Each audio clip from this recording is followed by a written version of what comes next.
Ça marche? Wouhou! Trop bien. Tiens, génial. Je t'entends et toi, tu m'entends? Parfait. Génial. Est-ce qu'Aline, Isabelle, vous nous entendez? Ah yes, c'est la fiesta chez Isabelle. Parfait. Eh bien, donc bienvenue à toutes. Je suis ravie de vous accueillir pour cette série de live que j'espère toutes les semaines.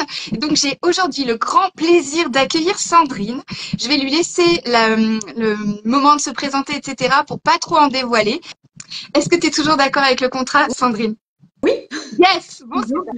Eh bien, écoute, c'est à toi. On a le plaisir de t'écouter et merci encore d'être là avec nous. Avec plaisir. Alors, je m'appelle Sandrine. Je suis styliste personnelle avec une petite visée psychologique. Je ne souhaite pas être lookeuse. Je pense comme la plupart des stylistes. Alors, moi, j'aide les femmes et les hommes à reprendre confiance en eux, à révéler leur potentiel à travers l'image et la psychologie, en fait. Parce que j'ai une approche psychologique.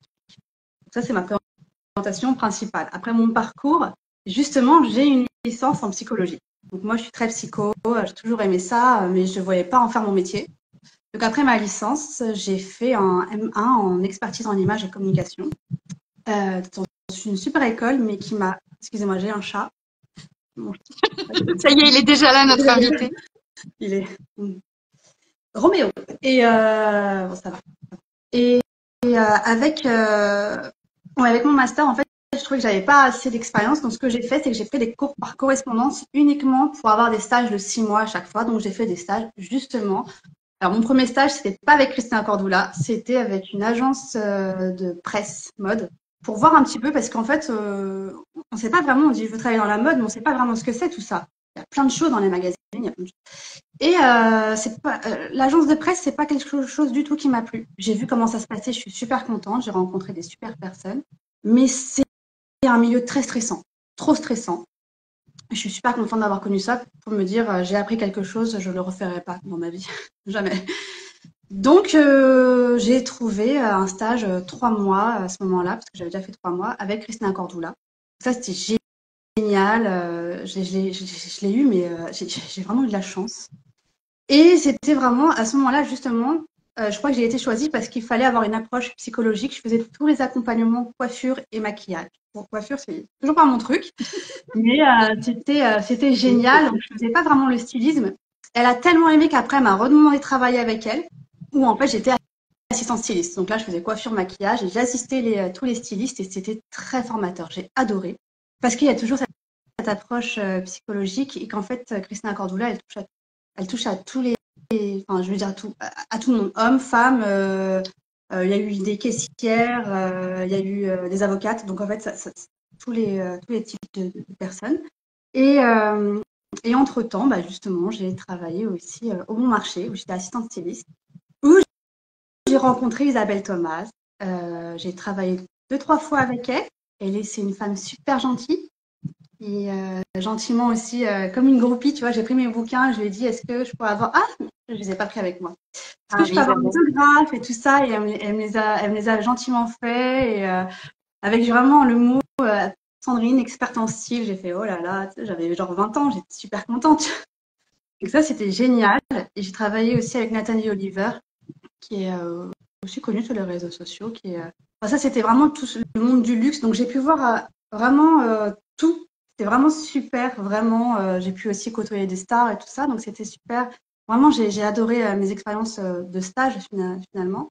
Et, euh, et après, bah, je me suis lancée. Je me suis lancée toute seule, comme ça, en freelance, parce qu'on m'a demandé d'être assistante styliste pour shooting, tout ce qui était photo, excuse-moi, et tout ce qui était pour les... C'est mon chat. Tout ce qui était pour les plateaux et tout ce qui était les plateaux photos. Et c'était avec un des stylistes de Christina Cordula. C'est lui qui m'a demandé de travailler. J'ai fait, ah super, je ne connais pas. Et du coup, je me suis lancée, je me suis mise en auto-entrepreneur. C'était génial. Mais à un moment donné, j'en avais marre. Donc, je suis partie d'un coup de tête quelques mois en Angleterre. Rien à voir. Je suis partie avec 1 300 € en poche, femme de chambre. J'avais pas, je suis partie. Je suis revenue parce que justement, j'avais un nouveau contrat avec Christina Cordula. Où là, j'étais. Ouais, ça, c'est génial. Hein. C'est que quand la confiance, On revient et Génial. en fait, ouais, mais tout ça, ça s'est passé, je te dis, en 2-3 ans, ce qui vient de se passer. Et après, j'ai été donc directrice adjointe de son agence parce que elle était sa directrice adjointe est partie en congé maternité. Donc, elle me connaissait et j'ai vu tout l'envers du décor du conseiller en image parce que tout ce qui est administratif, tu vois, je le voyais un petit peu avec mon côté, avec mon autre entreprise. Mais alors, avec elle, tout ça, c'était la gestion des clients, des coiffeurs, avec quel type de cheveux, ta. Donc moi, ça m'a refait. Je me dis, tiens, mais il faut que je fasse ça moi aussi de mon côté, si je veux dire, je sais pas, une caucasienne avec tel type de coiffeur, ou avec une asiatique ou une afro-américaine. Enfin, voilà, tout ça, en fait, vachement cool. Et j'ai travaillé en même temps à côté avec un site internet qui faisait une relation, ça s'appelle Still Go. Elle n'existe plus maintenant. C'était une plateforme qui mettait en relation les clients et les stylistes personnels. Et c'est comme ça finalement que j'ai développé ma clientèle. Donc voilà, tout ça. Et après, j'ai voulu avoir un petit côté. J'ai pas, j'ai voulu être salariée, ce qui s'est très mal passé, burn-out, très très mal passé en 2020. Et finalement, j'ai fait un bilan de compétences et je suis de nouveau styliste. Et j'ai repris ce métier aussi grâce à Instagram, sur une annonce de Emma Deneuve, bien habillée, tu vois qui c'est. Et donc elle a demandé quelqu'un et en fait, j'ai fait du coaching mode en visio, ce que j'avais jamais fait. Et, et après, en fait, maintenant, je cherche souvent des articles pour elle et tout ça. J'ai écrit pour ses magazines que j'ai pas pris non plus. Mais voilà, donc j'ai appris plein d'autres choses avec elle. J'ai appris à écrire des articles. J'ai appris à, à, à négocier un petit peu des choses avec des marques, même si c'est toujours pas mon truc. Et c'est pas, d'ailleurs, j'ai arrêté avec elle parce que c'est pas mon truc du tout. En fait, on est très. Et j'ai appris aussi à m'occuper d'Instagram, à faire des infographies, ce qui n'est pas trop. Enfin, je le fais pas du tout sur mon compte. Donc voilà, j'ai appris, j'ai tout un nouveau 2.0 avec elle et ça, c'est génial. J'ai repris confiance en elle grâce à elle et je me suis relancée il y a 2 ans toute seule pour moi. Euh, Et en fait, tout mon parcours me montre en fait qu'il y a toujours, dans le conseil en image, il faut toujours se développer. C'est jamais fini. J'avais pas aimé, par exemple, la colorimétrie. Je sais que je connais ton point de vue et j'ai fait une formation avec Hélène Baudran de Nos Renaissances et après avec l'ESR, donc pour les 12 saisons. Et figure-toi que c'est un truc que j'ai adoré. J'ai adoré, j'ai vraiment adoré. Donc en fait, mais je l'appelle pas colorimétrie, moi je l'appelle plutôt psychologie de la couleur. En fait. Je préfère vraiment connaître l'impact de la couleur par rapport à toi. Par exemple, moi j'aime pas le lilas, ça va pas m'aller le lilas. C'est pas, voilà. Ce genre de choses. Et ce genre de choses, et je me dis que ça peut être pas mal. Et puis, je sais que j'ai un client, en fait, il a voulu que je lui fasse absolument, alors que je ne maîtrisais pas encore la colorimétrie. Maintenant, ça va, je vous rassure. Je lui ai dit, cette couleur-là te va pas. Et en fait, il avait un procès. Et il m'a dit, bah, je vais porter cette couleur-là pour mon procès. Il a gagné. Et en fait, c'est effectivement une couleur qui lui allait pas. Donc, en fait, c'est bien aussi de jouer avec des choses comme ça. Donc, c'est vraiment voir la couleur, l'impact de la couleur sur soi. Et c'est la même chose avec les vêtements. Parce que, ça, j'en parlerai dans mes outils, en fait. Mais voilà. C'est tout ça. Mais je pense que j'ai oublié des choses dans mon parcours, mais globalement, c'est ça. Bah, écoute, en tout cas, tu as un très beau parcours. On est toutes d'accord pour dire ça. Il y a Miss Payette qui a dit ça. Il y a Isabelle qui t'a applaudi et tout ça. Donc, bravo à toi. Et c'est impressionnant, en fait, tout ce que tu as fait en quoi? En 10 ans? Ça a duré combien de temps tout ça? Je suis auto-entrepreneur depuis 2016. Donc, ouais, ça fait 8 ans. Donc, ouais. C'est impressionnant tout ce que tu as accompli et que tu y reviennes après cette période un peu compliquée de salariat. En fait, c'est vraiment ta voie. Oui, j'ai remarqué que c'était vraiment quelque chose qui me plaisait parce que ça m'arrive, par exemple, parfois de me lever à 5 heures du matin pour travailler et parfois de me lever à midi, mais travailler jusqu'à 3 heures du matin. Ce que le salariat ne pourra jamais te faire. Donc, ça, c'est un truc qui est génial, c'est que mon emploi du temps, je le gère. Après, il y a des contraintes, mais je m'aperçois vraiment que j'ai pas eu de burn-out avec le salariat, tu vois. Avec le salariat, avec le mon, mon activité de freelance. Donc, il y a un moment, en fait, c'est à toi de gérer ton temps et si tu sais comment tu le gères, ça va aller, normalement. Ok. Moi, c'est ça. Donc, ton activité aujourd'hui, tu es toujours freelance? Tu travailles pour d'autres ou tu travailles aussi pour tes propres clients? Les deux. Les deux. Ok. Je travaille toujours pour Emma Deneuve, donc bien habillée. J'adore parce que, comme je t'ai dit, j'apprends plein de choses avec elle et j'aime beaucoup. J'aime beaucoup. Toujours, j'ai l'impression d'être tout le temps en formation. Puis là, d'ailleurs, de toute façon, j'ai pris des formations pour pouvoir. Alors, ça, c'est soit le syndrome de l'imposteur, soit le côté perfectionniste. Je sais que on dit que c'est pas bien, mais en fait, on est beaucoup à l'avoir et c'est pas grave maintenant. En fait, il faut savoir l'accepter. Et j'ai pris beaucoup de formations, donc j'ai dit de la colorimétrie et du home organizing. Donc, j'ai un diplôme de la féduterie. Je sais pas si les gens connaissent, mais j'ai un diplôme de home organizer. Je suis venue dans cette formation en disant c'est pas mon truc, moi je suis vraiment là pour pouvoir faire les tri dressing et l'analyse de dressing comme toi. Tu vois, c'est vraiment moi c'est ce que je préfère. Et en fait justement comme ça je me spécialise là-dedans parce que c'est quand même de l'ordre de l'intimité, la psychologie aussi. Donc en fait tout ça ça va ensemble et je me forme. Je sais qu'il y a d'autres choses en fait où je vais me former encore, hein. Je me suis fait une liste de formation et comme je suis pas quelqu'un, c'est peut-être mon côté balance aussi, je suis pas une fille qui abandonne. Tu vois, j'ai du mal à choisir. Donc maintenant, en fait, j'ai essayé de procrastiner mes choix. Je les fais par priorité, je les ferai plus tard. Et si je m'aperçois que ça ne va pas du tout, c'est pas grave. Donc, je suis toujours en train d'apprendre. Ce que je voulais pas faire quand j'étais plus jeune. Genre, après le lycée, la fac, stop, c'est bon, stop. Et en fait, je m'aperçois que non, non, il y a toujours un truc à faire. Toujours. C'est génial. Voilà. C'est top. Mm. Ah, c'est génial. Et donc aujourd'hui, tu vis pleinement de ton activité. Ouais. Ok, super. Alors, on a fait à peu près la moitié du live, donc il nous reste vraiment un temps pour que tu puisses nous parler des outils et aussi que tu puisses, s'il y a des questions, éventuellement y répondre. Donc, je te laisse parler de tes outils. Comment est-ce que tu travailles? Comment est-ce que tu t'organises? Alors, je m'organise.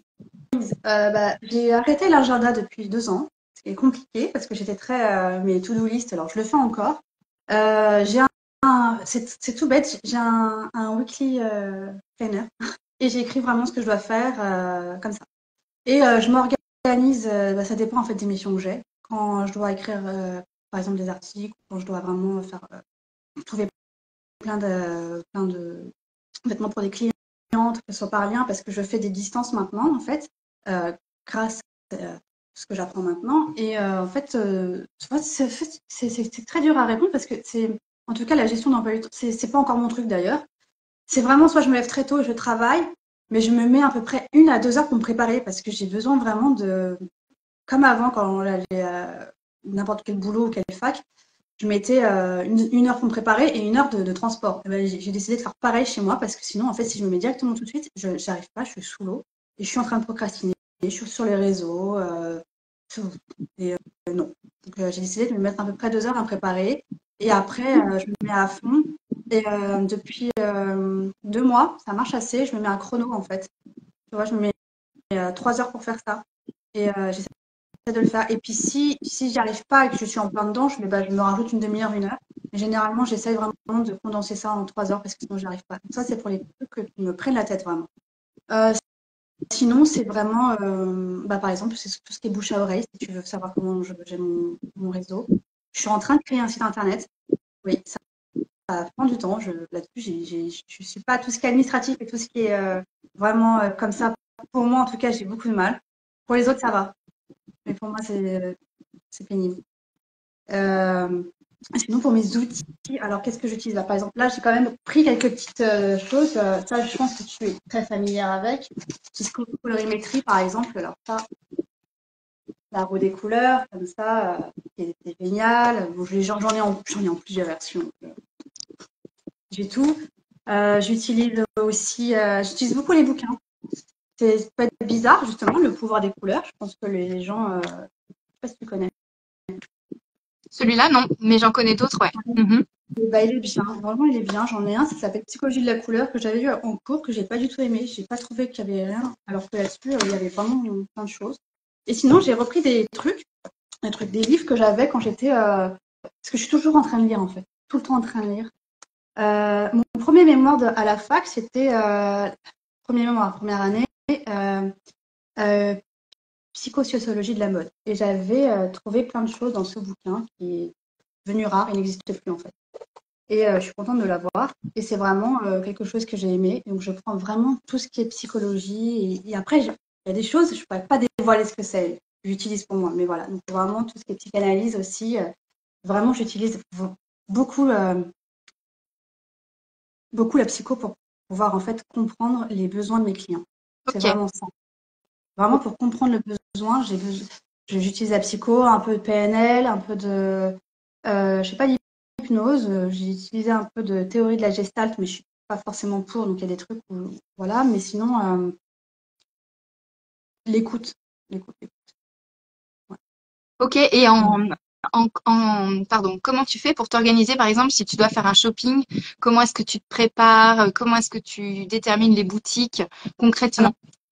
Je fais au préalable, je fais un rendez-vous téléphonique. Ça peut prendre une demi-heure, 15 minutes, voire une heure. Ça dépend en fait de la personne, ce qu'elle veut raconter. Parce que je lui pose aussi des questions personnelles pour comprendre un peu comment elle est. Je lui demande des photos aussi un petit peu. Si par exemple elle veut pas te faire de colorimétrie ou elle veut pas faire de tout ce qui est morpho-psycho, si c'est juste pour le shopping, hein, et ben je lui demande oui, un rendez-vous téléphonique, deux, trois photos, mais je lui repose des questions, son âge, si elle a des enfants par exemple, ou pas, si elle en souhaite ou pas, enfin, tout ce genre de choses, son activité, enfin voilà.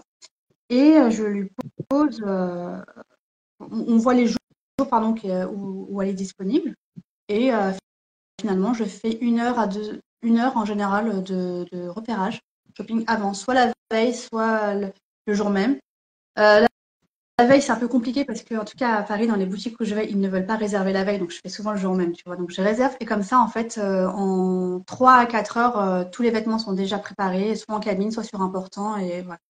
Ou alors, oui, soit en cabine. Ça m'arrive que je sois dans un centre commercial, type BHV, ou alors dans les boutiques indépendantes ou un peu plus éco-responsables. Donc D'accord.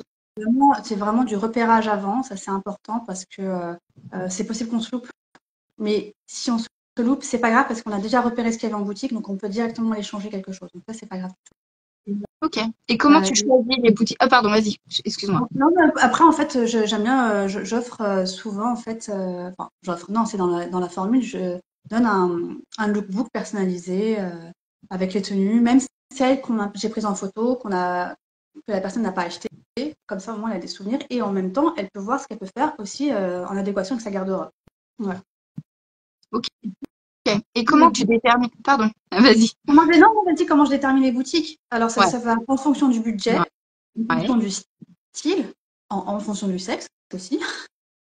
Euh, et c'est tout. Enfin, et des valeurs aussi, quand même. Parce que, alors, j'évite vraiment la fast fashion, mais s'il y a vraiment besoin de basique, et la personne n'a pas beaucoup de budget, je vais privilégier, tu vois, Uniqlo ou Arket, alors que je sais que c'est pas vraiment des magasins éco-responsables. Voilà, donc ça va aussi en fonction des idéaux. D'accord. Ok. Et quand c'est une analyse de penderie à domicile, un tri de dressing, est-ce que tu as créé des outils? Comment tu fais? Alors, non, j'ai pas d'outil. C'est pareil, un rendez-vous téléphonique, savoir pourquoi on fait ça aussi. Et après, il y a le petit indice, par exemple, j'ai un déménagement, ou je viens de me séparer d'une personne toxique, ou je vais avoir un bébé, ou j'ai changé de taille. Et en fait, c'est ces petits indices-là qui fait que, voilà. Et après, en fait, au fur et à mesure qu'on parle, je m'aperçois, en fait, vraiment des réels besoins. Euh, et on va éviter, évidemment, les 30 000 chemises blanches. On va essayer de les trier et tout ça. Mais non, non, j'ai pas vraiment d'outils là-dessus. C'est vraiment, c'est pas au feeling. Je pense que c'est un truc c'est quelque chose qui doit venir en fait de ma licence de psycho où en fait j'ai rapidement en fait, je vois exactement ce dont la personne a besoin. Si elle a besoin d'une justement une séance de psychologie de la couleur avant, on l'a fait. Ça c'est pas obligatoire. De toute façon, la plupart de mes prestations, c'est la psychologie de la couleur, la morpho, tout ça, c'est à chaque fois en trait de dressing, mais ce n'est pas compris.